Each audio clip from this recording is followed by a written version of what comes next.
네, 국민의힘 선대위 부위원장을 맡고 있는 김용태 청년 최고위원 전화로 연결하겠습니다. 이준석 대표의 자맹에 함께했던 분이죠. 그리고 선대위 발족 이야기도 궁금한데요. 모아서 이분께 좀 질문 드려보겠습니다. 나와 계시죠? 네, 안녕하십니까. 김용태 최고위원입니다. 네, 안녕하세요. 선대위 발족 준비는 다 마치셨습니까? 예, 오늘 오후부터 이제 발족이 본격적으로 시작되니까요. 잘 네. 지켜봐 주시면 기대에 부응할 수 있도록 하겠습니다. 알겠습니다. 요 얘기는 좀 이따 좀 여쭤보도록 하고요. 일단 이준석 대표의 자명부터 좀 여쭤봐야 될 것 같은데 그 처음부터 끝까지 함께 하셨던 거죠? 최고위원께서. 예, 지난주 월요일 밤부터 함께 보냈으니까 대략 한 5박 6일 정도 같이 보낸 것 같습니다. 알겠습니다. 뭐 이 5박 6일의 과정을 여기서 다 여쭤볼 수는 없고 예. 가장 이제 어떤 그 결정적인 전환점을 어떤 것으로 그러니까 꼽을 수 있을까요? 최고위원께서 보신다면. 전환점이라고 하면 어떤 회동 말씀이실까요? 역시 그 울산 회동이 가장 결정적인 전환점이었다고 봐야 되겠죠. 근데 그렇습니다. 제가 여쭤보는 건 울산 회동이 언제 최종 결정이 됐던 거였어요? 울산 회동의 결정은 아마 제 기억상 목요일 저녁이었었던 것 같습니다. 그러니까 저희는 뭐 후보님께서 저 제주도로 모시겠다는 기사를 저희가 언론을 보고 알았고 저희한테 뭐 직접적인 연락이나 이런 것은 없었습니다. 네. 다만 저희는 목요일 날 저녁에 이제 금요일 날 다음 날 대표께서 울산 시당에 비공개 일정을 가겠다고 이전부터 약속하신 행사가 있었고 네. 거기를 반드시 가야만 하는 상황에서 후보님께서 제주도로 오시게 되면 이런 상황을 인지하지 못하시고 저희가 피하는 느낌을 드릴 것 같아서 제가 원내대표님께 말씀드렸고 마침 또 울산을 가는 일정에 원내대표님을 만나 뵙기로 하는 과정에서 원내대표님께서 이 과정을 좀 중재자 역할을 많이 해주셨던 것 같습니다. 그래요. 목요일 날 밤에 잠깐 울산 회동이 결정이 됐다. 그러니까 이게 울산 회동은 엄밀히 말하면 금요일 날 점심 정도에 결정된 것 같습니다. 근데 목요일 말씀을 왜 하셨던 거예요, 그러면? 목요일 날 이제 저희 목요일 날 제주도에 있었고 금요일 날 제주도에서 울산을 가는 일정에서 네. 저희는 울산을 가야 하니까 원내대표님도 만나고 저희 비공개 일정도 있으니까 이제 그때까지만 해도 목요일 저녁까지만 해도 후보님을 울산에서 만날지 여부는 결정되지 않았던 거죠. 그래요. 금요일 점심 때 결정됐다. 예. 그러면 그 전 단계에서 계속 윤석열 후보 쪽하고는 소통은 계속 됐었던 겁니까? 뭐 후보님 측과는 뭐 별도의 연락을 주고받지는 않았습니다. 그래요? 또 근데 어떤 언론 보도로 보면 그 과정에서도 계속 연락은 주고받았다는 식으로 그러니까 보도 나온 게 있던데 그럼 그건 좀 잘못된 보도고요. 연락을 대표의 전화는 꺼져 있었고요. 네. 저랑 김철구 정무실장의 휴대폰을 통해서 뭐 연락을 다른 분들하고 했지만 후보님의 어떤 그 말씀하시는 어떤 그런 분들과는 직접적인 소통을 하진 않았습니다. 제가 왜 이걸 여쭤봤냐면 일각에서는 또 일부 보도도 그런 게 나온 게 있던데 어떤 식으로 지금 해석하는 게 있냐면 이게 사전에 시나리오가 있고 그러니까 속칭 뭐 짜고 쳤던 거 아니냐 이런 식의 또 분석이 따라붙는 게 있어서 한번 좀 확인차 여쭤봤던 건데 그런 건 아닌 거고요. 전혀 아닙니다. 저희도 이 비공개 일정이 한 며칠 더 갈지 몰랐습니다. 금요일 오전까지만 해도. 금요일 날 그 저녁에 후보님과 대표님께서 극적으로 잘 만나셔서 좋은 결과 이끌으셔서 이 일정이 끝난 것이지 저희 그때까지만 해도 같이 이제 비공개 일정 함께 하던 분들은 이게 며칠 더 갈지 모르겠다 막 이렇게 얘기를 하셨습니다. 그러면 금요일 날 점심 때 울산 회동이 결정이 되고 또 저녁에 이제 직접 그러니까 만나기 직전까지만 하더라도 이 자리에서 뭔가가 좀 타결이 된다라는 보장은 없었다 이런 말씀이시네요. 그러면? 예, 맞습니다. 왜냐하면 그 비공개 일정 이후에 후보님과 대표님께서 진지하게 만남을 이루어져야 된다고 생각을 하고 있었는데 네. 실제 만나셔서 어떠한 이야기를 하시고 또 어떤 결과가 도출될지에 대한 예측은 좀 쉽지 않았습니다. 그럼 이 울산 회동 후에 혹시 우리 최고위원님께서 이준석 대표하고 좀 따로 이야기는 좀 나눠보셨어요? 그 회동 결과에 대해서 만족하는지 뭐 이제 또 그러니까 공개 안 된 비하인드가 있는 건지 혹시 이런 얘기 좀 들으신 게 있습니까? 회동 이후에 저랑 대표랑 따로 직접적인 얘기는 하지 않았습니다. 왜냐하면 후보님하고 대표님은 부산 일정을 가셨고, 네 맞아요. 저는 회동 그 이후에 모든 결과 다 좋게 나와서 저는 서울로 먼저 올라왔었기 때문에 그 점은 제가 인지하지 못하고 있습니다. 그런데 저 하나만 그러면 좀 뽑아서 여쭤볼게요. 이른바 윤핵관 있지 않습니까? 윤핵관에 대해서 이제 계속 자명을 할 때 이제 제주도에서인가요? 이준석 대표 같은 뭔가 아주 명백히 인사 조치를 요구를 했었는데 예, 근데 예. 울산 회동 뒤에는 그냥 엄중 경고하는 것으로 가름하겠다는 취지로 또 이야기를 하는데 이건 좀 후퇴 아닙니까? 이렇게 놓고 본다면 입장이? 그 부분은 좀 이렇게 생각하시면 될 것 같아요. 네. 울산회동에서 말씀드린 것처럼 앞으로 대선에 관한 중요 사항은 뭐 후보님, 대표님, 원내대표님께서 긴밀히 공유하고 소통을 강화하기로 하셨으니까 여기에 답이 있다고 생각하면 될 것 같고요. 또 중요한 것이 당무선권에 대한 해석이 있었거든요. 네네네. 이게 당무선권이라는 것이 민주당에는 없는 규정인데요. 저희 당 당원 74조인가요? 아마 74조일 겁니다. 거기 보면 후보는 선거 업무의 효율적인 추진을 위해서 필요한 범위 내라는 그런 필요한 범위 내에 당무선만 우선한다라는 당무선권이 있죠. 근데 여기서 항상 필요한 범위 내가 해석이 항상 애매했습니다. 근데 이번 울산회동에서는 필요한 범위 내라는 것을 좀 정리했죠. 그래서 후보께서는 필요한 사무에 대해서 당대표에 요청하고 당대표는 후보자의 의사를 존중하여 따르는 것으로 이제 당무 우선권 해석을 의견을 같이 했습니다. 알겠습니다.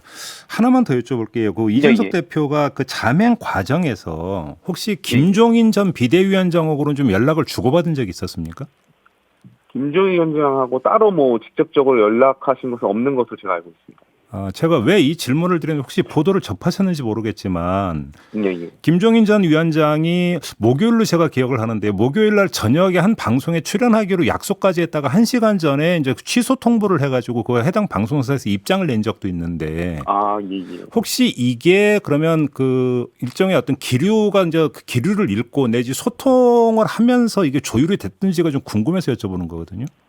김종인 위원장과의 저희가 이제 비공개 일정을 지난 일주일 동안 하면서 김종인 위원장과의 직접적인 어떤 연락을 하지는 않았습니다. 근데 그 과정은 저도 정확히는 잘 모르겠습니다.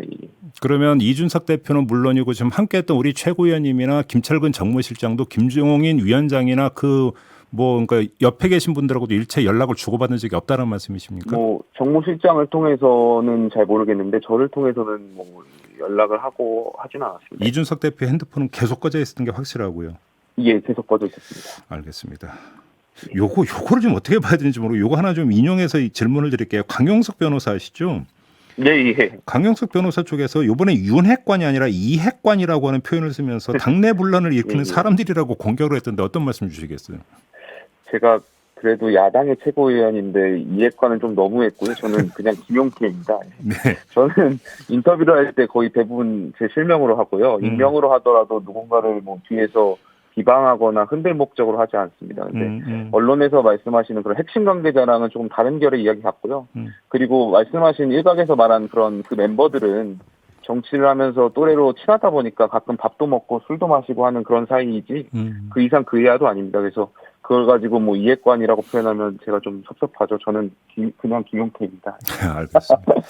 우리 최고위원님 청년 최고위원이시니까 아마 관련된 질문으로 좀 집중을 해서 좀 질문을 드릴게요. 이준석 대표가 이제 상당히 반발했던 이유 중에 하나는 이제 이수정 공동 선대위원장 임명과 관련된 것으로 지금 보도가 되고 있는데 먼저 우리 그 최고위원님도 청년 최고위원이시고 이 문제 아니고 아주 각별한 관심을 가지셨을 것 같은데 결이 정확히 어떤 거였다고 파악을 하세요? 대표께서는 뭐 공개적으로도 이수정 교수의 영입을 반대 의사를 분명하셨고요. 그랬었죠. 후보께서는 뭐 대표가 해주신 역할도 있고 이수정 교수가 해주신 역할도 있다고 인지하셨던 것 같아요. 그래서 그 영입 과정에서 대표는 분명히 반대 의사를 했지만 후보님의 어떤 뜻을 따르겠다고 말씀하셨으니까 그렇게 해석하시면 될 것 같습니다. 근데 문제는 이수정 공동 선대위원장이 이제 계속 활동을 하게 되는 거 아니겠습니까?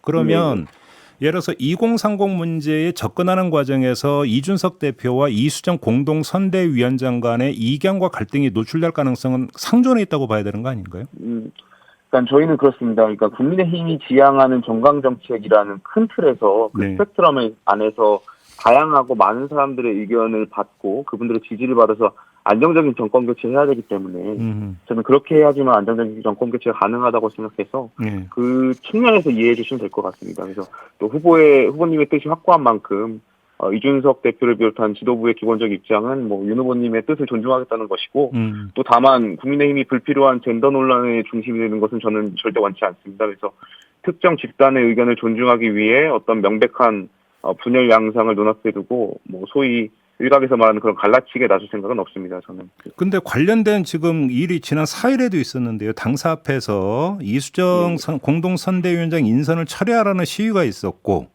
이때 유상범 법률지원단장이 당을 대표해서 사과까지 하는 일이 있었는데요. 근데 시위를 벌인 사람들이 이른바 여형 콘텐츠를 제작하는 사람들이다라는 보도도 있었는데 이건 어떻게 평가를 하세요, 그러면? 그것이 만약에 사실이라면은 저는 일각에서 사과나 이에 준하는 것들이 있어야 된다고 생각되고요. 네. 그 부분에 대해서는 조금 더 좀 지켜봐 주셔야 될 것 같습니다. 잠깐, 사과라고 하는 건 어떤 주체에 의한 어떤 사과를 말씀하시는 겁니까? 누군가를 혐오하거나 이런 것을 실제로 제작했다면 저는 이 부분에 있어서는 반드시 과거의 어떤 그런 부분에 있어서 좀 사과가 필요하다고 생각합니다. 그러면 이런 분들한테 유상범 단장이 사과한 행위는 어떻게 평가를 하십니까? 제가 그 자맹 비공개 일정 동안 유상범 단장님이 사과한 것에 대한 것까지 제가 파악을 못하고 있어가지고요. 예. 그 부분은 지금 한번 제가 확인하고 말씀을 드려야 될 것 같습니다. 그래요, 알겠습니다. 지금 그 2030 지지율이 이제 사실 대선판에서 이제 가장 중요한, 그다음에 이제 그 촉각을 곤두세우는 그 현상 아니겠습니까? 그런데 한 여론조사 보면 2030 지지율에서 이재명 후보가 윤석열 후보를 앞섰다라는 결과도 나왔다 이런 보도도 있던데 청년 최고위원으로 이런 흐름을 지금 어떻게 파악하고 어떻게 읽고 계세요? 그러니까 저희가 지난 비공개 일정을 하면서 몇몇의 여론조사를 보니까 저희 후보님에 대한 2030 지지율이 다소 좀 이제 기존 조사에 비해서 좀 떨어지는 양상을 좀 보았습니다. 이 부분에 대해서는 좀 진지하고 좀 심각하게 받아들여야 될 것 같고요. 저는 다만 이렇게 해석합니다. 저희 2030 세대가 정말 분노했던 것은 이 그동안의 어떤 불공정에 대한 것이거든요. 그래서 근데 저희가 보면 아시겠지만 좋은 자리, 좋은 권력을 가졌더라도 앞뒤가 다르신 분들이 많았잖아요. 여기에 대해서 청년층이 굉장히 많은 분노도 있었고 또 어떤 노력한 만큼 대우를 받지 못하고 인센티브를 받지 못한다는 점에 대해서 굉장히 많은 분노가 있었는데 저희 후보님을 보시면 알겠지만 어떤 후보님이 걸어오셨던 길을 보면 어떤 헌법이나 소신을 지키고자 하는 원칙주의자셨고 이러한 부분에 청년 세대에 있어서 이 부분을 더 부각하거나 포장하거나 뺄 것도 없이 있는 그대로 이 사실을 좀 홍보한다면 저는 2030 세대가 가지고 있는 어떤 시대 정신과 맞아 떨어진다고 생각되고요. 이 부분에 있어서는 저희 후보님을 더 지지할 것이라고 생각하고 있습니다. 그러면 예를 들어서 윤석열 후보의 이제 그 과거에 이제 120시간 발언 그리고 이제 최근에 주 52시간제라든지 최저임금제에 대한 발언 알고 계시죠? 이런 발언이 청년들한테 그러니까 결코 긍정적인 영향을 주지는 못할 것 같은데요. 저도 30대 초반으로서 제 초중반으로서 제 친구들이 이제 직장을 다니고 있는데 주 52시간에 대한 어떤 긍정적인 생각들이 많습니다. 다만 저희 후보님께서 주 52시간제를 무조건적으로 없애겠다는 것이 아니라 그걸 표현하는 과정에서 좀 말이 잘못 전달된 것 같은데요.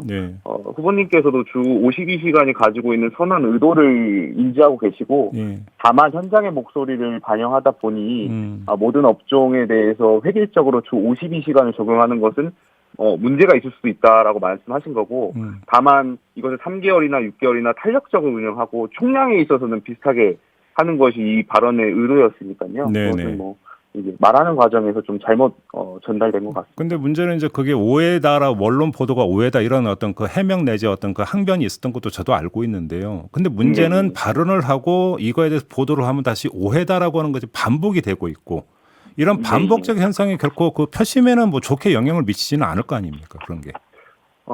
이제 선대위가 본격적으로 발족했고요. 오늘 오후에.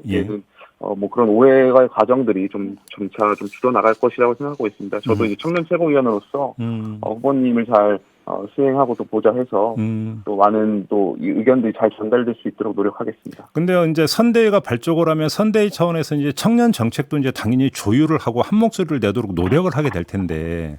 근데 문제는 이게 어떤 실무 파트에서 조율을 하는 그 단계 그 다음에 이제 이게 그 최고 단계로 올라갔을 때는 이른바 언론 표현은 이제 삼김 체제로 이제 넘어가게 되는 거 아니겠습니까? 근데 여기서 어떤 세대적 간극이 그러니까 또 혼선을 불러일으키는 아니냐 이런 또 그러니까 전망도 있던데 이건 기우입니까? 저는 좀 많은 걱정이 되실 수도 있겠지만 저는 말씀하신 대로 기우일 것 같고요. 조금만 더 지켜봐 주시면 저희가 이제 체제를 이제 준비하고 완비되었으니까요. 국민들께서 그런 걱정이 없으시도록 저희가 많이 노력하겠습니다. 지난 일주일 저희가 비공개 일정을 하면서 보면 많은 국민들께서 민주당이 어떤 말씀을 했는지를 기억하시는 것보다는 저희 국민의힘 야당의 어떤 일정이나 이런 것들 더 관심을 더 많이 가져주셨던 것도 사실입니다. 저희가 더 잘해서 많은 국민들께 정말 이 시대가 원하는 것이 무엇이고 또 어떤 정책을 잘 내놔서 정말 대한정당으로서 국민의힘이 가지는 어떤 매력이라든지 이런 것을 잘 선보일 수 있도록 노력하겠습니다. 마지막으로 이것만 여쭙겠습니다. 디나 씨라든지 어제 영입 발표했던 노재승 씨 같은 경우도 어찌 본다면 이제 그 청년 이렇게도 분류가 될 수 있을 것 같은데 이분들이 선대위에서 청년 정책을 조율하는데 아주 적임자라고 평가하십니까? 그리고 이런 분들로 충분하다고 평가를 하세요? 계속해서 앞으로 이런 분들을 계속 영입할 거고요. 이분들이 충분하다 않다는 전 중요하지 않고 더 많은 분들이 모이셔서 역할을 해주실 것이라고 생각하고 있습니다. 알겠습니다. 네. 자, 오늘 말씀 여기까지 나누죠. 고맙습니다. 네, 감사합니다. 네, 지금까지 국민의힘의 김용태 청년 최고위원이었습니다.